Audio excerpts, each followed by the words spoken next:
Hello, everyone. Welcome to Real Talk Food Safety with Tia and Jill. We are super excited today because we have Neil on. People have been anticipating you on the show, Neil. So we're excited to have you back this week. I appreciate that. Yeah, the internet kind of messed me up last weekend, or last week. I apologize for that. So I'm No, back in town, back with some fiber optics. So well, that's awesome because people have been asking us about you and they're super excited about the conversation with you, just to learn from you in your experience and, the things that you have been through in your career. And honestly, you have a really interesting background. And if you watched last week's show, you heard a little bit of it, but we're going to dive even deeper into it. But excellent. before we get started, I do want to say Jill is out today. We're actually on the West Coast, and she is flying back to Minnesota. So it is morning time for me versus afternoon. Um, but we want to hear and see where you guys are listening from. So please put in the comments where you're listening from. I am in San Diego this week. Neil, where are you located? Just outside of Birmingham, Alabama. Outside of So Birmingham, Alabama. So we absolutely. like to talk a little bit about the weather because the weather's changing. Here in San hmm Diego, it's been cloudy. It's been cooler than what I thought it would be. Are you guys still hot down there in Alabama? No, we're cooling down. We're Cooling cooling down. So down. it's all relative, right? Right, so right. That's true. we've been in a drought for a while, and we actually have storms going through today. So Ooh, okay. we're actually finally getting some rain, but yeah, I think today's only supposed to be a high of 74, but I don't think we're going to make it there. But even this weekend, I think our lows are going to be in the low 40s, possibly even high 30s. So Oh it's wow. for us that's cold. Yeah, yeah. That is very cold for the I'm South. It's I'm it's ready to go to early, Florida. right? It's early too, mid Yeah. October. That's really cool. So, Well, if you um, follow the Farmer's Almanac, they're calling for a cold winter. ooh, So, especially man, Jill up there where she lives, they're calling for really cold. yes, yes. You know what? Being in Minneapolis, which Emma, hello from Minneapolis. You guys are probably getting ready for some winter time up there. hmm Awesome. Well, we are super excited you guys are joining us for all around the country as well as Montreal. Welcome. Welcome to Real Talk. And if this is your first time joining us, then I want to welcome you here. And really, Jill and myself, we are your go-to resource for technical leadership development. We're the only ones that's really doing coaching-based programs that is designed specifically for you, for those technical experts out there that's really moving into a leadership role, whether you are managing someone directly or indirectly being a leader on a team. And so we're excited to have these real talks with you each Wednesday at noon on LinkedIn Live. And every now and then we have some guests. So we're super excited about Neil because Neil Bogart is from Ecolab and he is an expert in the field. And he has really gained some skills and knowledge throughout his career to really turn him into a leader, not just for Ecolab, but for the industry. So, Neil, I will turn it over to you to introduce yourself and then we'll jump in. it's funny you call me an expert, but you know what really is an expert? It's somebody willing to share everything they've screwed up in life. So Right, hopefully you learn from our experiences, right? So don't make the right. same mistakes we did. But no, so Neil Bogart. So I've been around food safety my whole life. My father was a food scientist until he retired, and so I've been raised in this industry. He started off in the dairy industry and then transitioned into chemical sales and into food safety and then food safety consulting. And so as I grew up, um, especially during the summer times, during school, if we were on a break, I would travel with dad and go out with him to processing plants, to at that time in the chemical industry, the chemical salesman covered all the way from the farm to the fork. And so, I mean, I Mhm. went to dairy farms, plantate, the food and all that stuff all over. Yeah. And so, and then went into food plants. And back in the day, you toss me in a silo and say, "Hey, I was just looking there. That's pre OSHA. Right. We might go to jail today for doing some of the stuff that we did, but no, it's awesome. So I've just been around it my whole life, and it one of the things that just really irritates me is that somebody can get sick from eating food. Yeah. As you can tell, I'm healthy built, and I love my food. So it just I just don't understand the potential and can't accept the potential that somebody could get sick from enjoying food and what brings food brings people together. I mean, Yeah. it breaks all barriers and it brings people together and when you can sit down with a group of people with some awesome food and just share stories and stuff, you can't go wrong. And so Yeah. anything we can do to protect the food supply for our consumers is the right thing to do. Yeah, I agree with that. And I mean, the reason why you and I, as well as people that are listening in and commenting on why we're in food safety, right? It's because that's our passion. We Yeah. want people to be able to enjoy the cuisines that are out there without the fear of getting sick, right? Yep. Like, even with myself, if you guys know me, I had a baby 6 months ago. She just turned 6 months on Monday. But I think about the food now that she's starting to get introduced to solids. I'm Hmm. thinking about the foods that she consumes, and I really honestly right now that's in my head. I think of twice before even myself eating something like lettuce or romaine, because of what's happening even with leafy greens. So that's really our passion. And um, how do we make sure that our food source is something that we don't have to worry about? And we have a little while to go, right? So we can say that there's zero illness, right? Zero deaths. Yeah, will we ever get to zero? That's probably not, but Mhm. highly doubtful. But again, anytime that we can mitigate any potential, Right. it's definitely the right move. And I go back in my career, I started off in culinary. I'm a chef by trade also before going back to school to be a food scientist. So, um, I've always been around food.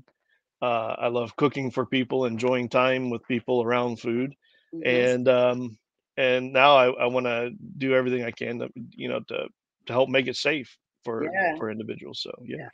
So it's interesting you bring up your background being a chef and being from the culinary world, and some of the questions we even got last week, that I want to bring up this week. And if you're listening to us, please add comments, questions, your perspective in the comments, because we do see them, and we will definitely answer your questions along the way. So one thing, just being in the culinary space, I've worked with chefs, and they have a little bit of knowledge around food safety. So I'm curious on what is that intersection between like being a chef, being in the culinary world, and food safety, and how, as a food safety resource, would you, would you see us kind of working together with that world? Because there's so many new businesses right now that are popping up, and a lot of them are started by people in the culinary world. Hmm.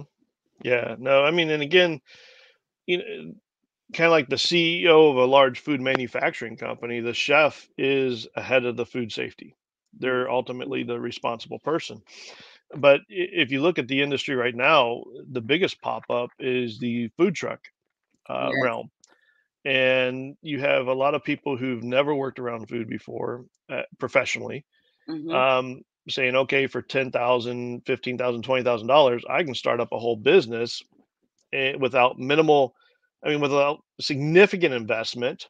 Yeah. Because, if you open up a restaurant, you're looking at a half a million to $1 million Right. of loans and all of that. So if I can start something up for 10 to 20,000 and try it out, but the amount of food safety wrapped around that, I see a lot of gaps in it. Mhm. It's a major concern um, for me, and I actually work with some of the food truck industry around where I live and work with Yeah. them on food safety. So and help mentor a few of them from that perspective. So it's Mm. definitely a big gap out there right now. Yeah. Yeah, I 100% believe that, especially, being in New York City, right? There's a lot of food trucks, a lot Hmm. of food carts. I was even responsible for, getting one of my businesses up on their food truck. They had a food truck and we had to go through inspection and so forth. So just they're under the local, health department Hmm. guidelines. And so even thinking about those guidelines and how to apply those into a food truck, like that's hard to do. Yeah, it is. A mobile kitchen, right? So, Right. yeah, and it's rough, and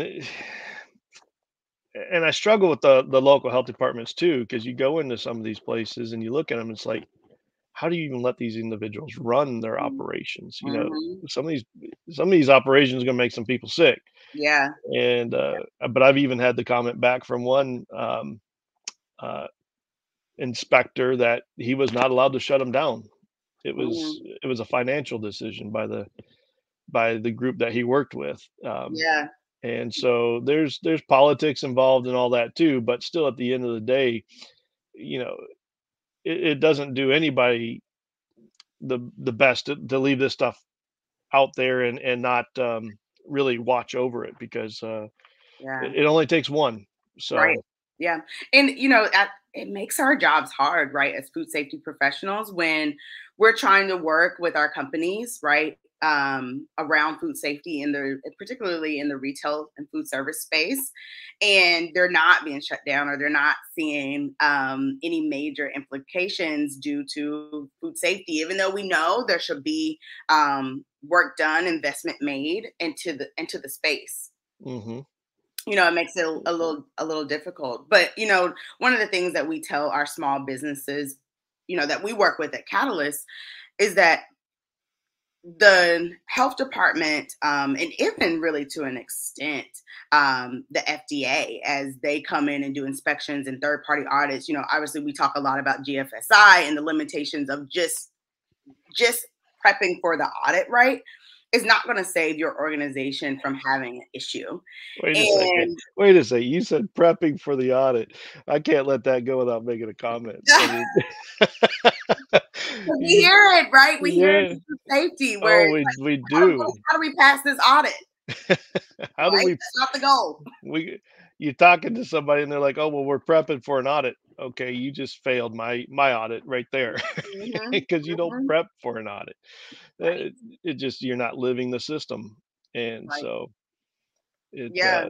that's a big concern. Even Mhm, with the GFSI audits, even with the FDA audits and stuff like that. I mean, word gets around that they're coming around. Plants know when they're kind of coming, mhm. most part, and so it's a problem Yeah. from that perspective. So. Yeah, absolutely. So, some of the things, and I know people listening out there, like you might work for or have worked for an organization that do, they might not live food safety every day, but then they prep for the audit because they know an audit is coming, right? And I think that's one of the real struggles of food safety culture in general, Hmm. where we're trying to get our organizations to a point where they are living and breathing the way that you're supposed to do work every day. So it doesn't matter if an auditor is showing up today or if an auditor is going to show up next week.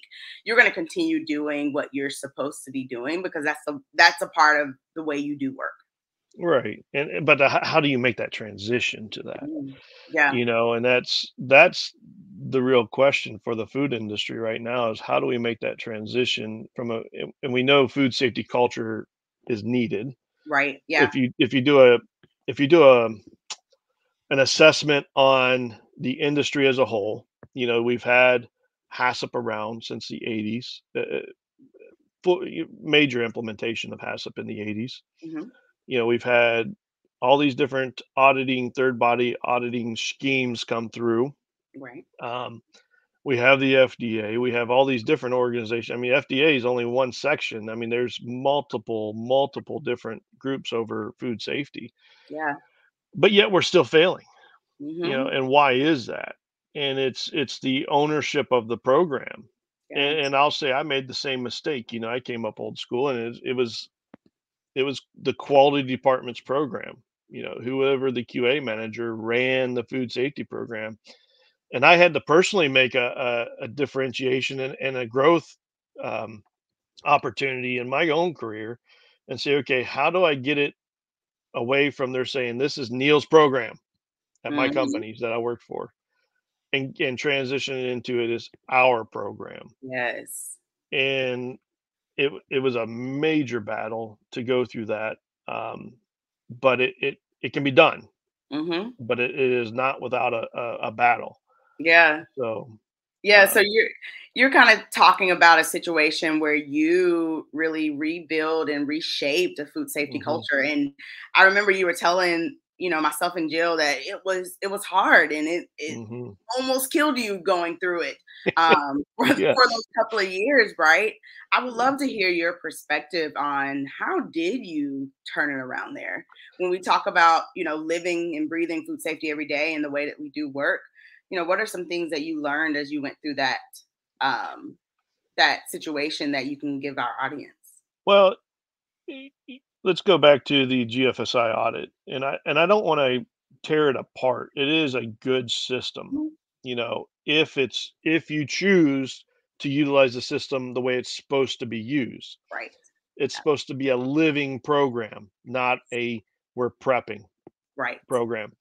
And so, and it's meant globally too. So you have to put it into perspective. We may be a lot further advanced in some of these programs in the states, at least, or in North America, than other parts of the world. So we have to still, take that hat off and say, okay, let's think as if we were a third world country coming into this program. Some of this stuff is massive Right. for that transition. So you have to put all that into perspective. So, but one of the things that you see with the GFSI audits is we're getting, to me, it's almost inflated scores, Mm, and you're seeing a lot of 98s, 99s out there. And I've been in a lot of plants throughout my career, and there's a lot of these plants that get these scores. y- And I say this even without, being, going in from an Ecolab perspective, but previously in my career, yeah. going in, and I would go in and audit suppliers, and I'd say, "Show me your GFSI report," and they'd have a 98 or 99. And I'm sitting there going, "Shoot, I wouldn't even serve this stuff to my family." Yeah. And that's a problem. And so if you have these scores going up to the C-suite, the C-suite sitting there going, "Why do we need to make any change? We're Right. we're doing awesome. We're Yeah. doing Why do I great." need to add any investment for Right. passing audits? Exactly. We're passing, so we can sell. We don't have any holdups of selling to these customers who are mandating that we're GFSI. Yeah. So that's a major shortfall that I see in the industry right now is number one. But so what I did is I was not happy with my own scores. I was getting 98, 99s all the time. And I was like, we still needed some improvements. But how do I shock and awe the company? Yeah. And so I actually called up a different auditing group and said, okay, I need your toughest auditor you have to come into my facility. Mm, They said, we got one. That was the first thing I was like, okay, so you have different levels of auditors, which I already knew, right. but I was testing it and kind of putting my career on the line at the same time too.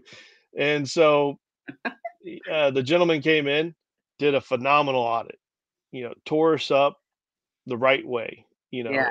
and we definitely had some room for improvement, which is something that we should have known the whole time. Now, Right. I knew we needed improvement, but when my C-suite and other people are getting these scores saying, "Oh, well, you guys are getting 98, 99s. What do we need to do different?" I needed us to be beat up. Right. And so Yeah. uh, once I had that, I went back and I said, "Okay, I'm scrapping everything. We're starting from scratch because we have a failure." Everybody thinks it's Neil's program, and we've got to change that. It's Yeah. our program. We as a collective make this program work. And so we scrapped all the teams. You have multiple teams. And what happens when you have a lot of teams? Look at government. Nobody knows what the left hand's doing from the right hand. Exactly. Everyone's talking in their own little silos, but no Right. one's communicating across. And who's being held accountable, right? Who's actually Right. responsible? Exactly. So we scrapped all that and we made one team. This one team encompassed all aspects of those previous teams, Mhm. and we had meetings People were held accountable. Yeah. Everybody was given a piece of, I call it a piece of the pie. Mm-hmm. They took ownership of a piece of the program, and they also had to build pieces of the program. No longer was, Neil writing, all the parts of the program and all this. Yeah. They had to come back, and I gave them templates to work from, but they had to develop it, and then Mm-hmm. they had to figure out how to implement it.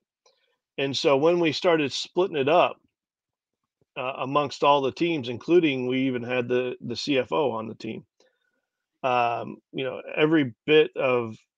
every aspect of the process, we had representation on the team.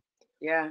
And So you and said you sometimes, had the CFO on there. What other representation did you have? well, we had HR, we had sales, we had people from maintenance, but not only maintenance, but then we would have somebody down from that. So you'd have your manager typically over Mm-hmm. that department, but then we'd have somebody from the group also. So like Yeah. a maintenance person or a filler operator, somebody from sanitation. Mm. Because as managers, we know how to talk to other managers really well, but Yeah. how do we portray food safety to people that are in these different groups? How do I talk to a maintenance person? Well, Mm-hmm. if I can bring them into it, into the program, and have them part ownership of it, they Mm-hmm. can go back to their own teams and talk to them in a language that they all understand. I don't understand the maintenance lingo, Mm-hmm. and they don't understand mine, and that's fine. But how do we break that barrier is bringing, bring them in to it, so that way they can take that back to that team and Right. speak to them in a way that they could understand it, Yeah, and you have a champion, right? You have someone Absolutely. that has taken ownership over the program. They now want to roll it out, right? Mhm, And so they're speaking that language to their teammates, and they're saying, "Hey, like we need to get on board with this because mhm. this is why." And so they're spreading the word on food safety and quality, and you don't have to be in that meeting. You don't have to be in every single conversation as a Absolutely food not. safety person. I totally stepped back from it. I didn't Mm. wanna be a part of it because then it's still, Neil trying to, keep his grip of it. And it's you think of it as, it's kinda like your baby, it's like, "Oh, this is the food safety program. I'm the food safety person," right? But Right? you have to give up ownership, and it's hard, Yeah. to give up ownership, and people are gonna make mistakes, Mhm. and you have to accept that, but it's a learning moment. If you don't allow people to make mistakes, it's funny. When I was in culinary school, my chef came up and started laughing right behind me one day. And I grew up mostly in the North. I was born in the South, but grew up mostly in the North, in Detroit, just south of Detroit, Michigan. Yeah. And I went to culinary school, and we didn't eat a lot of jalapenos up there. I mean, that was not Detroit was not a jalapeno area at the time. But I was processing jalapenos, and I'm sitting there cutting them open, and then taking my thumb and just kind of pushing the seeds out. And Yeah. he came by and started laughing. I'm like, "What you laughing about?" He goes, "Nothing." He just walked on. And next thing you know, the nail bed underneath my thumbnail was just burning like something fierce.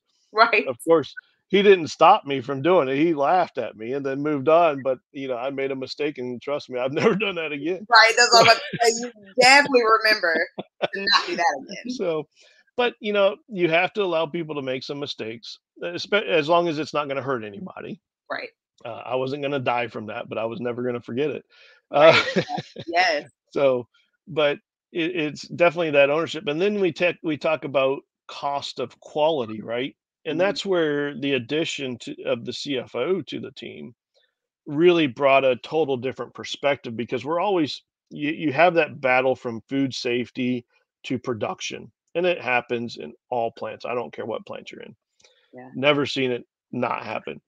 And so, how do we break through that? And having the CFO as part of the team and understanding the risks that we're trying to mitigate and work through and all that. Mhm. But yet then you have production sitting there going, well, we need to run. The CFO is sitting there going, well, what if we don't? What if we don't do this? What is it going to cost us in Right. the long term? So they brought a whole different risk assessment mindset to the whole group that, the rest of us aren't going to think like that. Right. Um, all the time. Operations has their risk assessment. We're not putting boxes out out the end of the production. food Mhm. safety, we have our risk assessment. Well, finance has their risk assessment. Mhm. HR has their risk assessment. So everybody thinks differently. But as you start taking all these collectives and putting these together and having these open conversations of, how can we mitigate this stuff? It truly changed that mindset of everybody, and Yeah. it was a neat process to watch it mature and grow into what it became. Yeah. And of course, our very next audit we had was a 99 the next year, so it was awesome, and it was a true 99. I would set on that perfectly fine, Mhm. and whereas before I wouldn't accept that Right. as being fine. Yeah.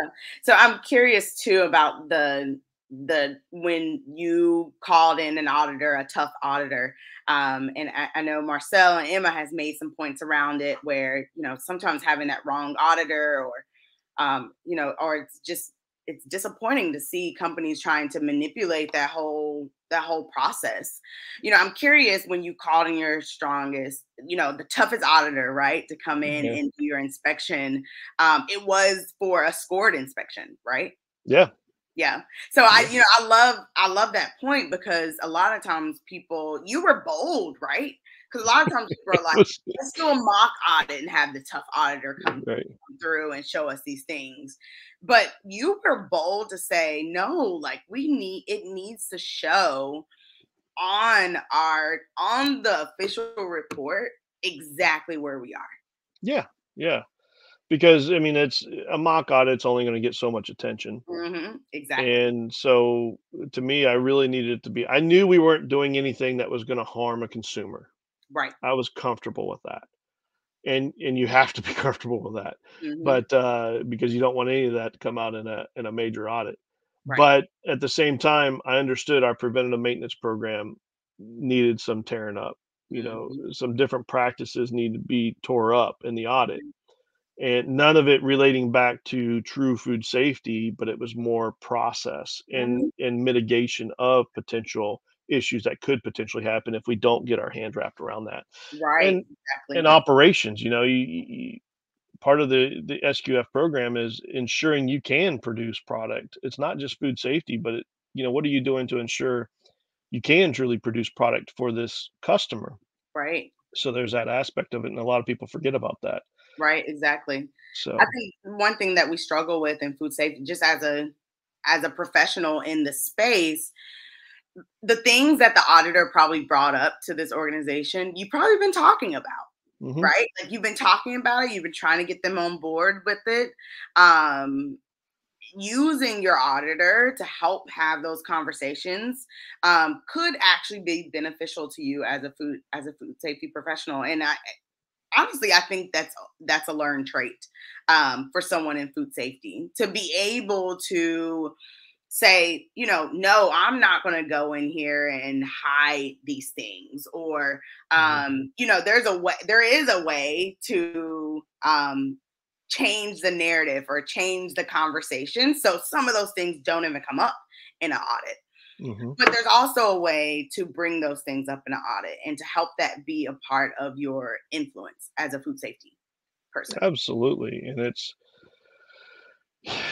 you know, if your company is not gonna support you doing the right thing from that perspective, to me, first off, having to ask for a toughest auditor shows there's a problem. hmm And as you just mentioned it, these auditors can really change your audit.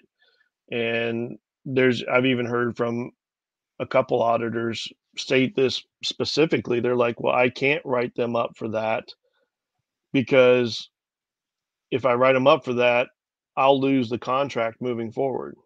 Wow. So now it's a financial decision, right?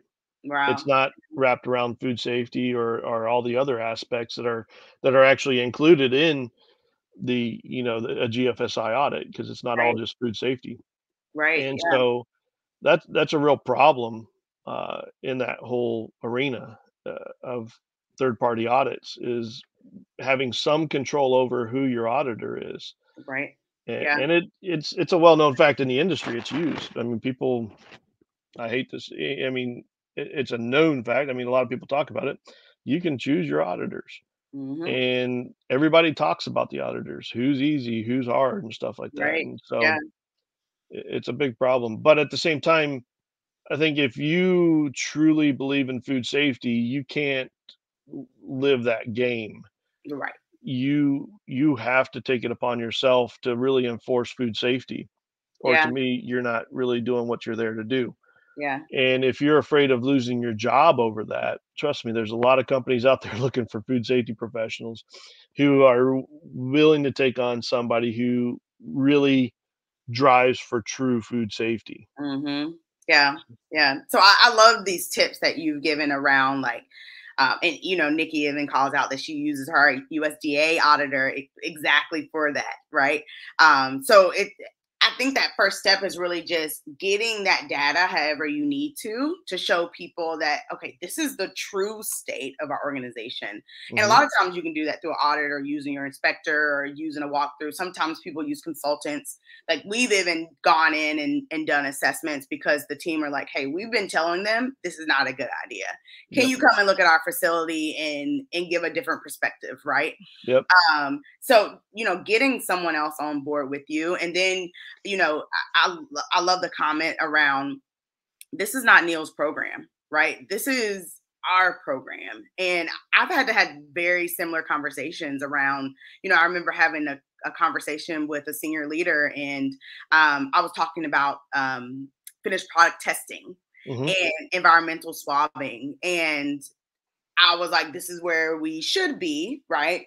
And the other person had commented around like, your program, T is, meaning my program. I'm like, whoa, this is not my program. Right.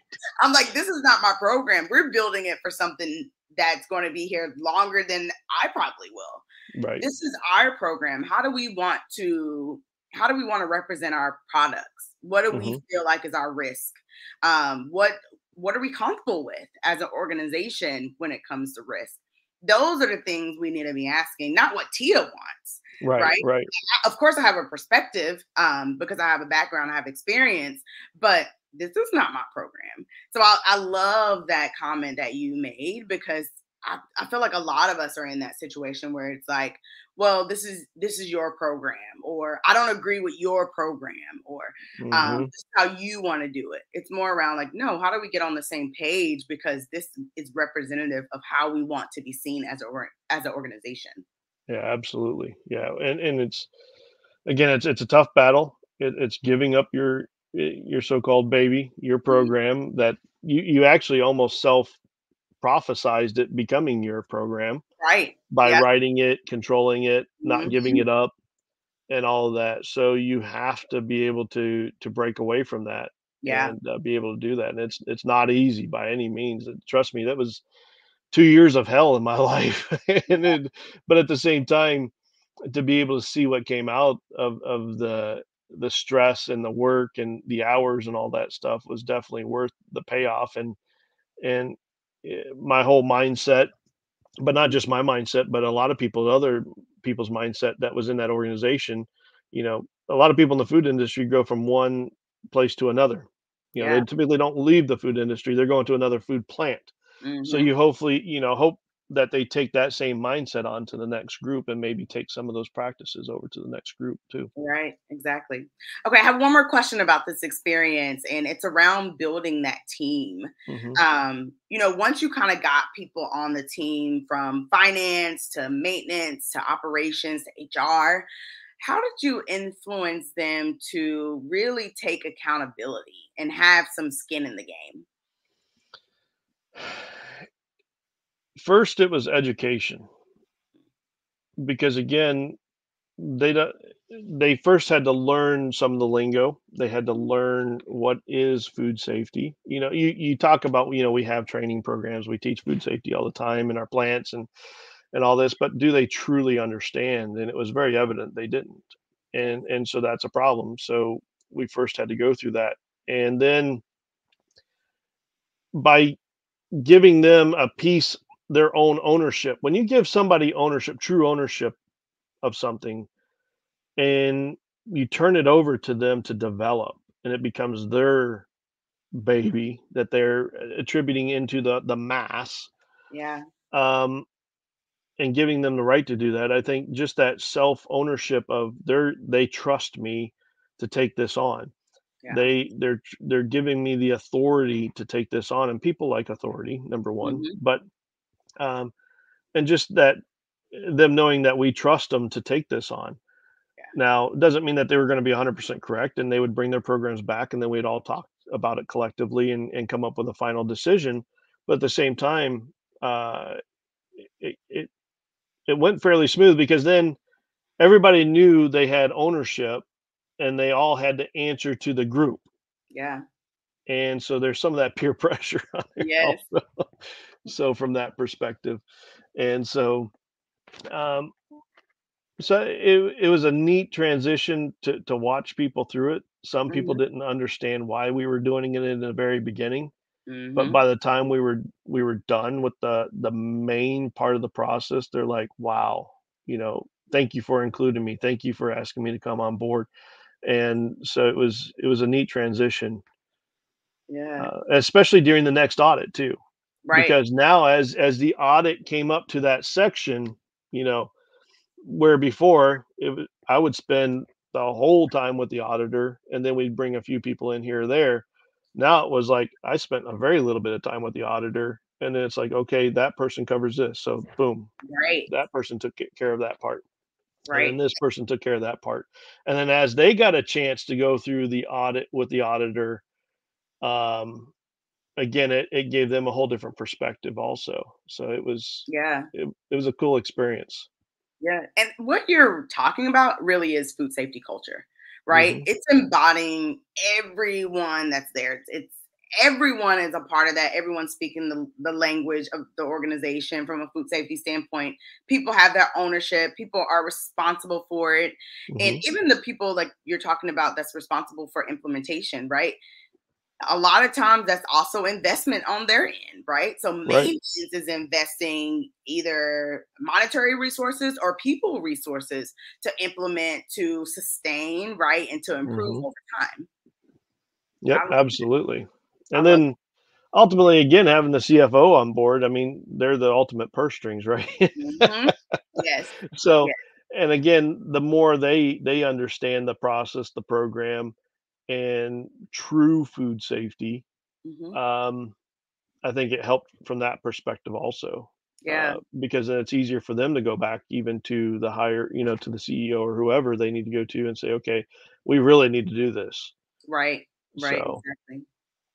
So thinking about your experience there, right, in your experience being in sanitation, mhm, a lot of people that's listening to you and know that you work at Ecolab, they have sanitation issues, they have micro issues, and we continue to see contamination in our environment from Listeria, Salmonella, E. coli. From your yeah. perspective, why do we continue to see outbreaks like the ones we've been seeing over the last couple of years? And how can we help combat that? Yeah, it's pretty disheartening right now. Actually, I was just looking at some stats this morning. Recalls are going up, Mhm. and the percentage of recalls, even quarter by quarter, for 2022 are going up higher, Yes. and so it's a real problem. And so, I'm a risk assessment person, so I like to start looking at, what's happening to cause this. Yeah. Let's get into what's looking yeah, happening. So if we look at COVID, and COVID's changed a lot of dynamics in not just food manufacturing, but the whole everything, Yeah. our transportation of our products. Help to pull stuff from the fields and the farms and stuff like that. Yeah. Help to in our own facilities, the amount of turnover that we're having in our facilities is astronomical Yeah. compared to what we used to have. Mhm. And so we go back and start taking a look at our training programs. And so, what was our training programs pre-COVID? Our training programs, for the most part, and it's funny, when I talk to other food safety professionals, it's like it was a check the box for GFSI. and FDA. And really that's what it became. Right. They weren't really tested, verified and validated programs. They were just something they did so they could get that check. Right. And so now you have a program that wasn't well built, hasn't been stress tested, and now it's getting stressed out. Yeah. And it's quite frankly failed in a lot of instances. Most companies' training programs have absolutely failed. Yeah. And so now you have the influx of turnover, a failed training program, and then you take a look at the food safety culture of the companies, and this is something I use as an assessment for food safety culture is who's your cleaning crew? Mm. Typically, that's your greenest, and we call them greenhorns, you know, the Mhm. the greenest individuals coming in typically go to sanitation. So Yeah. now and they're constantly turning over because who likes sanitation on third shift? Right. Uh, Right. so failed training, massive turnover. So are we cleaning the way we used to?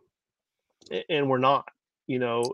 Especially looking at listeria. I'm seeing more listeria and getting more calls about listeria than I've Wow. ever seen Wow. in the food industry. And you can actually even look at it on the FDA's recall list of how many issues even this year for recall base were listeria based, and it's going up. Mm. Yeah. And so you start saying, okay, well, what's causing that? Well, we're not cleaning the way we were. So are we cleaning the zone threes and fours like we were to stop the influx of the listeria coming into the process, getting on zone twos into zone ones, which is our product contact. Right. Yeah. And so if they're not cleaning as well, they're not controlling those threes and four zones areas, then of course we're going to have an uptick in environmental pathogens. Right. Yeah. And I think that's one of the major root causes of of this situation that we're having is we're not getting that. And I have to give credit to one of my colleagues who brought up, well, Neil, that everything you're explaining is zone three and fours aren't getting clean. I was like, cool. Well, that's easy to portray to people, easier to portray to people Yeah. than my whole story behind it all. But it's just we're not cleaning like we used to Yeah. in those areas because we don't have the employees to do it. We haven't trained them to do it. Right. Um, do we have chemistries in the industry to do it? Absolutely. Mhm. Um, there's chemistry out there that can handle it. But Yeah. then that's just the sanitation piece. Now, environmental pathogens also has to take into account the infrastructure. So Right. is our maintenance teams having the turnover that we're seeing on other crews? And yes, we are. I mean, maintenance is struggling also to get Mhm. maintenance people in there. So now our infrastructure is starting to change. Right. That's a really good point. Through COVID, we lost a lot of the baby boomers who were just hanging on because companies were paying them to basically be internal consultants. Mhm. They hung up the hat and said it's a day, and so we've lost that whole knowledge base, and so now we go into equipment design. Yeah. Those individuals they spent 40 plus years, almost 50 years, and had learned all this stuff, and now just in a matter of a couple years we lost all that knowledge, and we have a younger generation running these facilities who haven't gone through these trials and tribulations Right. and had these learnings, and so we're starting to see a lot of the same mistakes that happened. And it's kind of interesting in the food industry. It's kind of cyclical, Mhm. and you'll have about a 30-year, you'll have a peak, and then it'll start to fall off, and then it'll go back up and it goes down, and Yeah. you get that mass group of individuals retiring, and there's no information sharing. Yeah. So I think that's very insightful because I think that the things that you're bringing up around, like, we really need to focus on how often we're cleaning and get back, right? Back to basics. Like, we like to talk about that. And when it comes to sanitation, how do we get back to the basics and cleaning the way that we used to clean, and maintaining the equipment the way that we used to maintain the equipment. Hmm. But I think the most insightful thing that you're saying is how do we document that knowledge and share it as people leave the organization, whether through retirement or Hmm. they want to go on and do another opportunity. how do we pass that information from one spot to the next? What I'm hearing you saying is that we really need to also focus on documentation of processes. Yeah, and that's actually something I learned when I went through that massive audit is how do you establish a program for you not being there? Mhm. And if you really get back to the original ISO 9001 and the management structure and how Mhm. you're supposed to document stuff, and it's something that I had to take a step back and learn and say, okay, well, what if this person's not there? How do we start transitioning that? Something could happen to me today, tomorrow. Right. You're driving home and God forbid you have an accident. Mhm. There's all that knowledge loss. How do we mitigate that knowledge loss? And it's Yeah. putting a lot more of it on paper. And the, some people don't like to do that because they think by holding it up here, that's job security. Right. And if you've got those individuals on your team, they're not the right people for your team. Right. Right. Uh, Exactly. because if they're needing to do that for job security, then they've got other issues. Mhm. It You have to really develop those programs, document as much as you can, Mhm. write manuals in your processes of okay, this is if we're going to go buy a new piece of equipment, we better have a well documented program of who's responsible for what do we look for, all of this equipment design, who do we include, what Mhm. have we learned in the past, have a Right. historical section on there. Yes. Yes. And so That, it, and I would say that I don't think I've ever seen a document that really captured every single step, but then also that historical context to it. It's difficult to do. It's time consuming to do, right?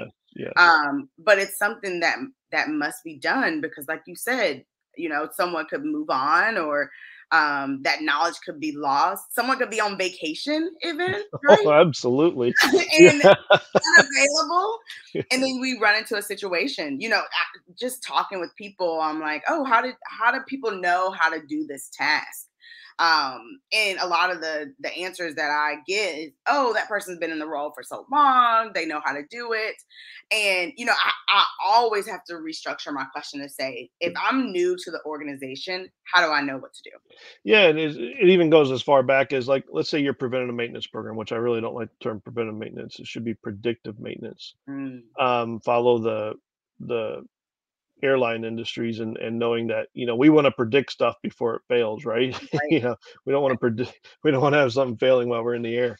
So, Yeah. um, in predictive maintenance, or what we call it now, preventative maintenance, do you have if a maintenance person gets a PM and it spits out the computer, says, "You gotta go do this PM today." Do they have a fully documented SOP Right. on what to do? And it's interesting because I just ran into this at a facility where they were having a quality issue, and the maintenance person had just done a PM on that piece of equipment, Yeah. but he was newer and he didn't really know what he was looking for. Hmm. And so he had totally missed a critical piece. And so after that happened, I was like, okay, so how does he know what to do? Who's trained him? And if you don't have time to train, you definitely have to document. Right. And so do you have an SOP written for every single PM? And that's part of that process of that's historical, right? Because even an SOP is historical. As we Right. learn new stuff, you should be updating your SOP. So that helps the next generation that's going through. Okay, well, this is the process of doing it.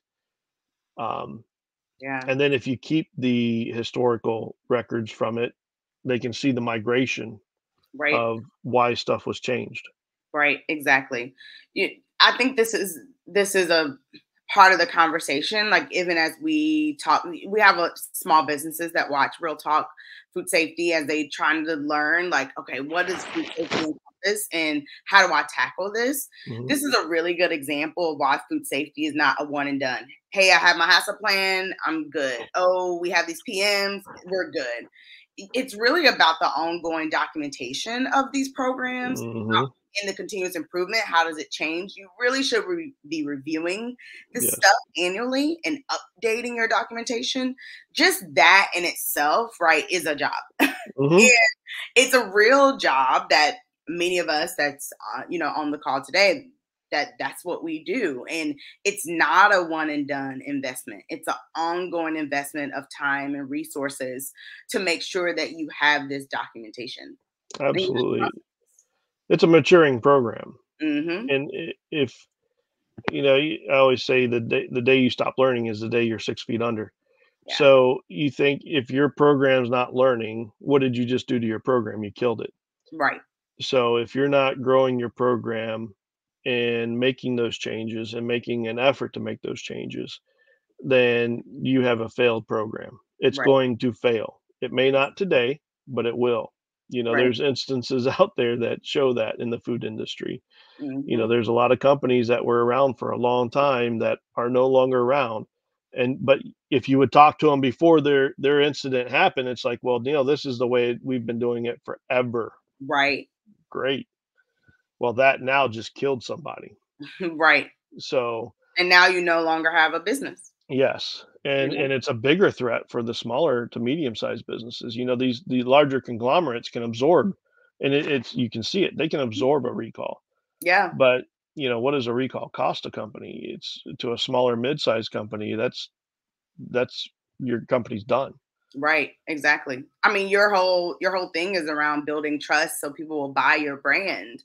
Once you have that recall situation, it's hard to bounce back from that. Yeah, you're not gonna have the same resources as these large conglomerates have for Right. marketing and publicity and spending and even just, uh, you don't wanna say cover stuff up, but it's just they can change the news, Right. and the news can change. Mhm. And if you've got enough money, you can do it. Yeah, So, that's true. um, it's interesting. It is. So we talked about a lot of things that's happening in the industry and how you have been able to change cultures, food safety cultures out there. You talked about being in a lot of facilities, right? Like Mhm. as a part of Ecolab, but also in your past. What would you say that food safety professionals that we're getting right, that we're doing well, and we should continue to do more of it? Well, it's a good question. What are we doing right? Um, it First off, there's a lot of ways you can be mentored Hmm. and build your network. And I think as a food safety group or food safety professionals, I think we do a great job at doing that because I tell people all the time, especially college students, when I get an opportunity to speak to them, I said, your wealth to a company is not just you. Hmm. Nobody knows everything, Right. but there's groups out there like IAFP, businesses like yours, where you can help mentor these individuals as they're going through this process. I Yes. had mentors, and I still have mentors, Yeah. and they're like, "Well, Neil, you've been around for a while." I said, "Yeah, I mentor people, but I have mentors also." Hmm. So it's what do we do right? And I think in the food realm, we're not sharing trade secrets on recipes and stuff like that. But I think we do a great job at helping each other, Yeah. especially in a time of need. But you have to build that network, Hmm. and you have to be willing to put the effort into building that network. And I think the food safety individuals do that very well. Yeah. And you look at how can we share this information? How do we, this didn't work for me. Hmm. Have you fallen into this same situation? Did Yeah. it help? What did you do? And sharing. And it's again, you could be talking directly to a competitor, but Hmm. you're at the same time, if that competitor or you have an issue, it kills the whole Hmm. segment category, right? And we see that especially like with Absolutely. the leafy greens or the vegetables and stuff like that.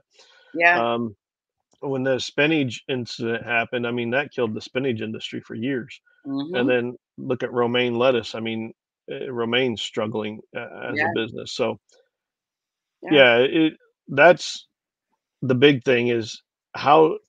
how the industry pulls together and helps each other.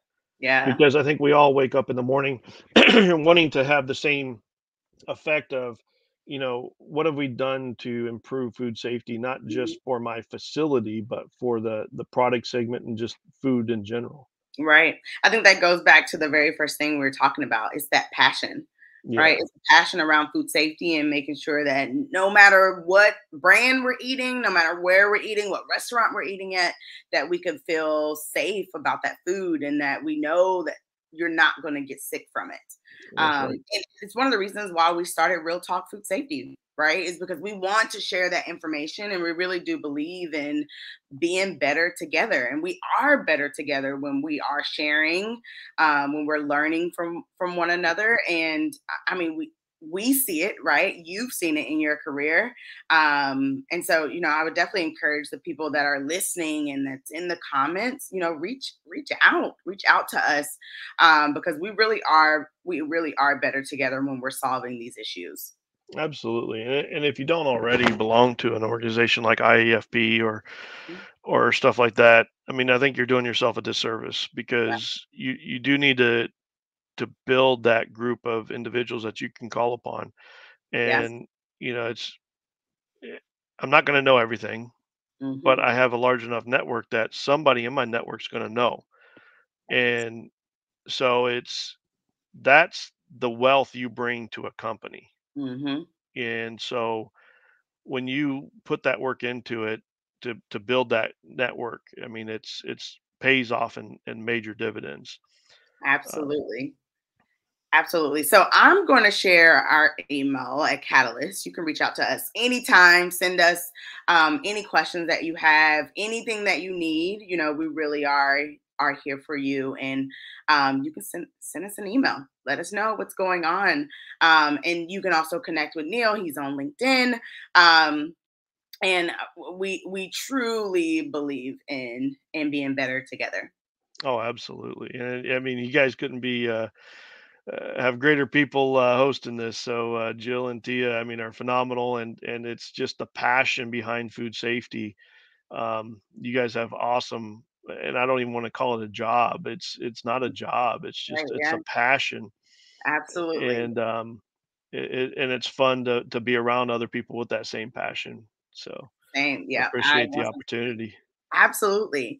Now, before we jump off, I do want to do our speed round questions because Jill will be like, "Tia, you didn't do the speed round questions." So I want to make sure that we get through it. Okay. So we're gonna ask Neil. I'm gonna ask Neil a series of questions, fun questions, just to learn a little bit more about you and what you're doing in your personal life. So, what book, podcast, or other resource are you currently loving? So I'm actually reading all the president's books. Oh, So okay. I started a mission. Actually started around COVID, at the Yeah. beginning of COVID, because I started driving a lot to a lot of customers, and these drives were long, and I needed something to fill space. So I started off with George Washington, and I'm working my way all the way through. And I'll tell you what, it's very interesting to learn how, again, cyclical even politics are, Yeah. and just that whole, and to go back and learn what the founding fathers went through. So Yeah. yeah, it's quite amazing. That's very interesting. Just to, like you said, learn about like not just history, but what they were going through and what we're going through today, right? Yeah, And when we were, kids, what those presidents were going through. That's yeah. really interesting. I never thought about doing that, but I'm sure you can learn a lot. Oh, it is. You can learn a lot, especially about just how to manage. Also, Mm, we've had some mhm, really good managing presidents, and we've had some very bad managing mhm. presidents. So just Need to learning learn from how they. both. So it's very interesting to learn, what they went through, and then how can we make life better. That's awesome. All right. What's your favorite caffeinated beverage? Coffee, of Coffee. course. I worked in the coffee industry and became a coffee snob because of it. Um, Nice. love my coffee. That's awesome. What's your superpower? Superpower. Um, I guess not being afraid to explain to people what I've screwed up. I Mm, mean, it's just, trying to be open and say, okay, hey, I did this wrong. Yeah. You need not to do it that way. So Yeah. And honestly, that is a superpower to be bold enough to do that. yeah, it's just like my daughters. I want to raise them to where learn from my mistakes. Don't Mhm. make the same mistakes, and I hope you do better than I do. Absolutely. And then the last one, what song always gets you dancing? Oh my gosh. No matter Kid, what, no matter where you are. a kid of the 80s. Pump up the jam. Right Pump up there. the Pump up the jam. jam. Okay. No matter what, if that song is on, you're dancing. Oh, it's funny. My daughters love the 80s. As I was growing up, I liked the 60s and 70s, but my daughters are listening to the 80s now, and I'm like, "Oh my gosh, that takes me back." And I hear these songs, and then Pump Up the Jam came on the other day, and I just started going after it, and my daughters started dancing. I was like, "All right." That's so awesome. Neil, we love having you on our show. We love talking with you and interacting with you. And I know our audience also enjoyed the show. Thank you for being here with us. And we know we're going to invite you back. And so I Oh, know people are appreciate going to that. see you again. But thank you so much for sharing some gems because I know I learned a lot today. And we definitely appreciate it. No, thank you. I appreciate the opportunity. So, anything I can ever do to help anybody, just let me know. Thank you so much. And thank you, everyone, for listening to us. And we will see you next week on Real Talk Food Safety with Tia and Jill every Wednesday at noon Eastern Time. So we'll see you next week. Bye. Bye.